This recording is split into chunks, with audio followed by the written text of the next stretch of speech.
రాష్ట్రంలో ఫార్మసీ కోర్సుల్లో ప్రవేశం కొరకు నిర్వహించాల్సిన కౌన్సిలింగ్ వెంటనే రాష్ట్ర ప్రభుత్వం నిర్వహించాలని, విద్యార్థుల భవిష్యత్తు కాపాడాలని ఆంధ్ర విద్యార్థి సంఘం ఏవీఎస్ నాయకుడు అశోక్ రెడ్డి రాష్ట్ర ప్రభుత్వాన్ని కోరారు. లేని పక్షంలో రాష్ట్ర విద్యాశాఖ మంత్రి లోకేష్ కార్యాలయాన్ని ముట్టడి చేస్తామని ఆయన ఈ సందర్భంగా తెలియజేశారు. తిరుపతి ప్రెస్క్లబ్లో మంగళవారం ఉదయం జరిగిన మీడియా సమావేశంలో ఆయన మాట్లాడారు.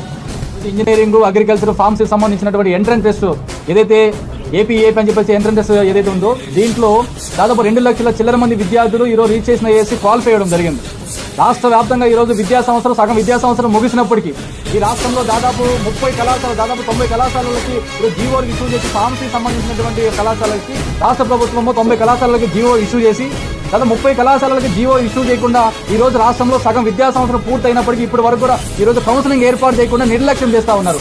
రాష్ట్రంలో వేలకు వేలు లక్షల ఫీజులు కట్టి ఆంధ్రప్రదేశ్ రాష్ట్రంలో పేద విద్యార్థులు ఈ రోజు రాష్ట్రంలో ఉన్నటువంటి ఇంటర్మీడియట్ విద్యను అభ్యసించి నేను బీఫార్మసీ చదవాలా లేకపోతే ఫార్మసీ చదవాలని చెప్పి